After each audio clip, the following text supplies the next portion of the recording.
आज मैं इस वीडियो की शुरुआत एक कहावत से करना चाहूँगा कि जब गीदड़ की मौत आती तो शहर की तरफ भागता है। सेम जो ये महोदय हैं, मुइज़ू जी, जो मालदीव के प्रेसिडेंट हैं, इनके कर्मों की जो सज़ा है वो यहाँ की जनता भुगतने वाली है। क्योंकि जो इनका काम है ना, अब ये बिल्कुल उन पदचिन्हों का पालन कर रहे हैं जो पड़ोसी हमारा पाकिस्तान है, जो नालायकी की हद को पार कर गया है। अब ये उस हद को पार कर रहे हैं। ये नहीं चाह रहे हैं कि मालदीव के जो लोग हैं, भारत के रहमो कर्मों पर जी रहे थे, वो इन रहमो कर्मों पर आसानी से जिए। ये नहीं चाह रहे हैं कि वो सुख शांति से रहें, क्योंकि इनके जिस प्रकार का भूत सवार हो गया है ना, वो भूत इतनी जल्दी से उतरेगा नहीं। उतरेगा तब जब यहाँ की जनता भूखमरी से मरना तैयार हो जाएगी।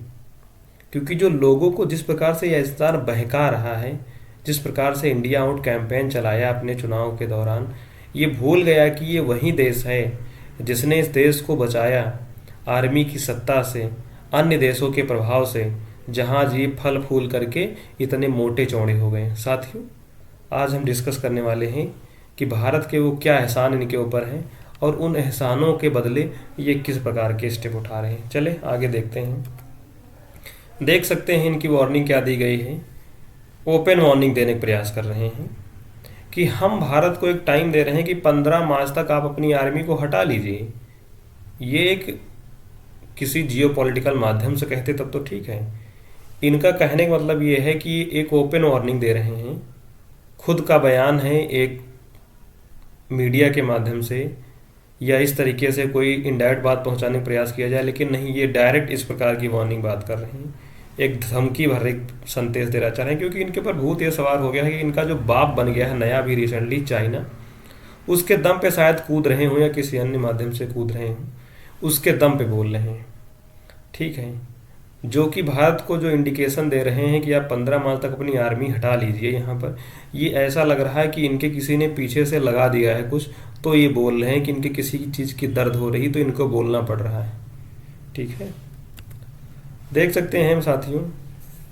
ठीक है, इनके क्या कर्म हैं, इनके क्या गुण हैं, क्या लक्षण है, वो आगे हम ज़्यादा नहीं डिस्कस करेंगे, क्योंकि आपको पता ही चल रहा है कि ये इंसान क्या चाह रहा है। आगे हम देखेंगे जो हमारे लिए जानना इम्पोर्टेंट है कि मालदीव की इम्पोर्टेंस भारत के लिए क्या है, इसके 10 महत्वपूर्ण कारण क्या हैं जिसकी वजह से भारत इसमें इन्वॉल्व है। अगर हम चाहते तो इनको पहले अपने अंदर ले सकते थे, लेकिन नहीं, क्योंकि हमारी संप्रभुता, हमारा धर्म, हमारे देश की जो राजनीति है, हमारा संविधान ये अलाउ नहीं करता है। देखिए, पहली बात तो ये, मालदीव एक आर्गो पे लगो है जिसमें करीब 1200 आइसलैंड हैं, कोरल आइसलैंड हैं, जिनसे मिलकर के यह एक देश बनता है। और ये बीचों बीच में स्थित है आपके इंडियन ओशियन में, जिसको हम कह सकते हैं इंडियन ओशियन का एक हार्ट है, जो कि एक लिंकिंग पॉइंट है हर एक ट्रेड के लिए। करीब करीब जो 80% 90% का आसपास जो इंडिया चाइना का ये ट्रेड होता है, ये ट्रेड इन्हीं के आसपास से होकर के निकलता। तो पहला तो ये ट्रेड के लिहाज से बहुत ज़्यादा इंपॉर्टेंट है।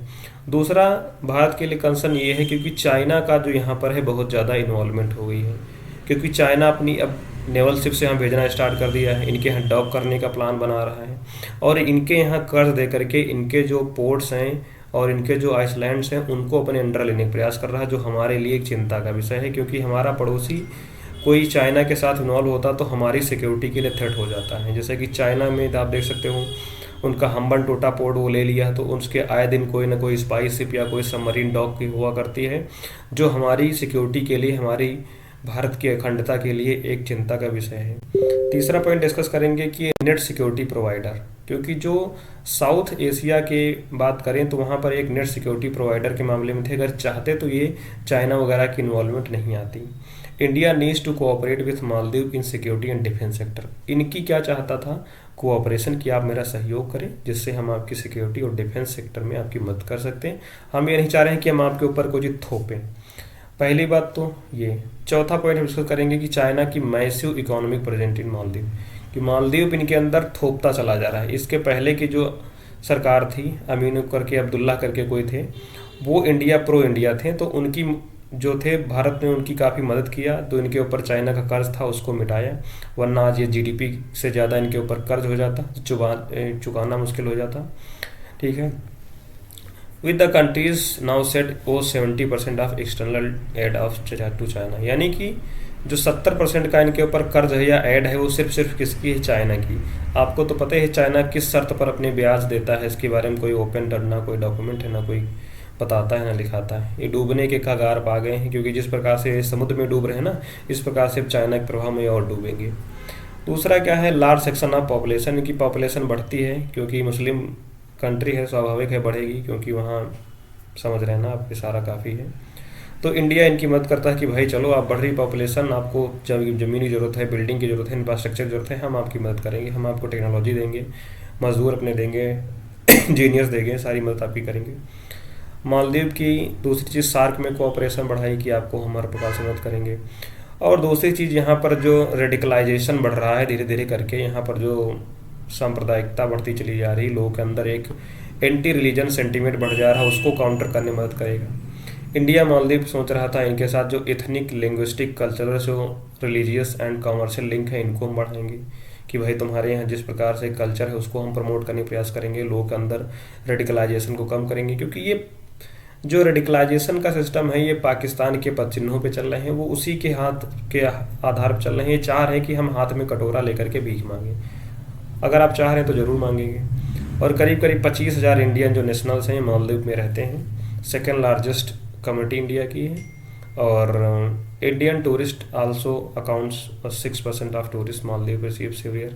6% अब तो मैंने ज़्यादा हो गया है, जो कि फर्स्ट सबसे ज़्यादा इंडियंस ही वहाँ पर आते हैं, 2 लाख के आसपास पर साल पर ईयर जाते हैं। ये आप मैंने डिस्कस किया आपके लिए 10 इंपॉर्टेंट महत्वपूर्ण पॉइंट जो आपके लिए जानना बहुत ही आवश्यक है कि आखिर ये किसके लिए, इंडिया के लिए किस हिसाब से इम्पोर्टेंट है।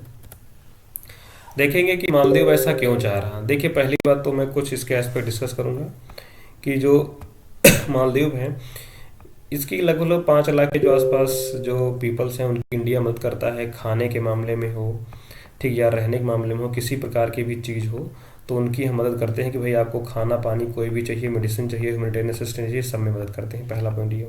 इनके ऊपर एक एहसान हमने किया सबसे बड़ा, वो क्या था 1998 का, कि जब यहाँ पर इनके यहाँ मिलिट्री ने कू कर दिया। किसने प्रयास किया कि भाई हम यहाँ पर जो सरकार है, सरकार को हटा करके मिलिट्री सत्ता लागू करने का प्रयास किया, तख्तापलट करने का प्रयास किया। तब इनके जो प्रेसिडेंट थे उन्हें हाथ पांव जोड़ा, अब्दुल गयूम, कि भैया भारत जी, इंडिया जी, आप हमारी मदद करिए। तब जा करके वो इंडियन आर्मी यहाँ पर गई और इनको किनारे किया, इनकी आर्मी से फाइट किया, इनको किनारे किया कि आप ऐसा प्रयास ना करें, हम आपकी गवर्नमेंट के साथ खड़े हैं। तब जा करके इनके देश को डूबते हुए बजाया। अगर हम चाहते तो उसी टाइम पर अपनी आर्मी वहाँ प्रेजेंट कर देते, अमेरिका की तरीके से बेस बना लेते, आपको अपने अंडर कर लेते, लेकिन नहीं। But the dependence on India assertions a new interferes in the Maldives domestic policies। अब प्रॉब्लम इनके लिए ये हो गई क्योंकि जो मालदीव की डोमेस्टिक पॉलिसी थी, पॉलिटिक्स थी, उसके अंदर इंडिया का थोड़ा सा इंटरफेयर्स बढ़ा। हम ये नहीं कह रहे कि आपके चुनाव में हम किसी प्रकार का दबाव डाल रहे थे। अगर हमें दबाव डालना होता तो आज तुम जीत के यहाँ नहीं आते। हाँ, थोड़ा सा हमने प्रयास किया कि आपकी किसी प्रकार से पॉलिटिकल चीज़ों में दबाव ना पड़े, इस वजह से हमने ये सोचा।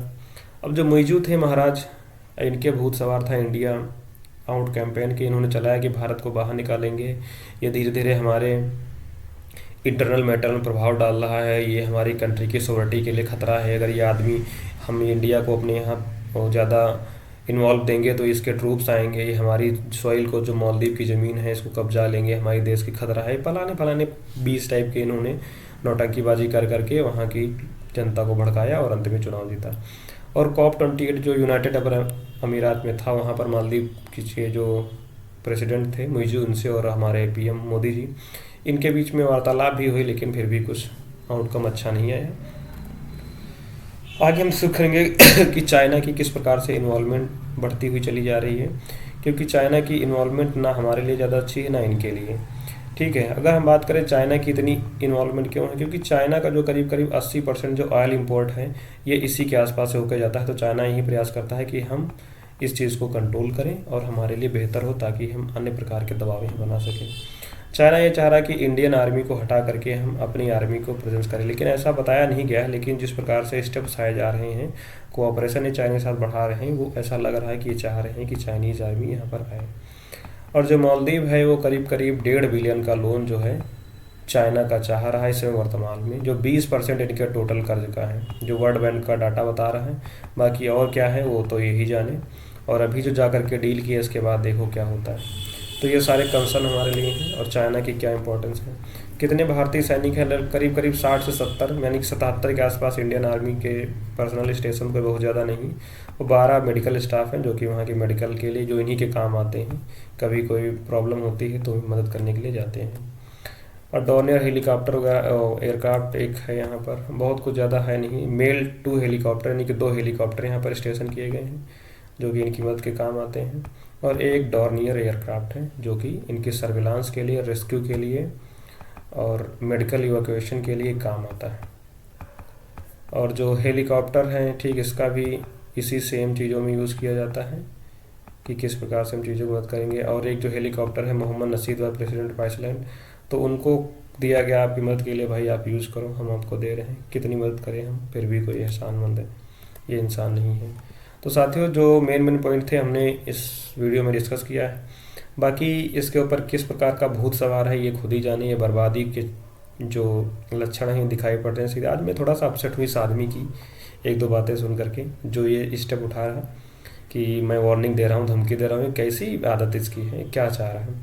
साथियों, आज की वीडियो में इतना ही। जो इम्पोर्टेंट चीज़ें लगी मैं आपके लाया। अगर आपको पसंद हो, अच्छा लगा, तो कृपया करके लाइक करें, सब्सक्राइब करें और हमें आगे काम करने के लिए मोटिवेट करें। तब तक के लिए आपसे विदा लेना चाहूँगा और जल्द ही आप सिलेक्शन लें, आपकी जॉब लगे, आप अपने परिवार का नाम रोशन रखें। जय हिंद, नमस्कार साथियों।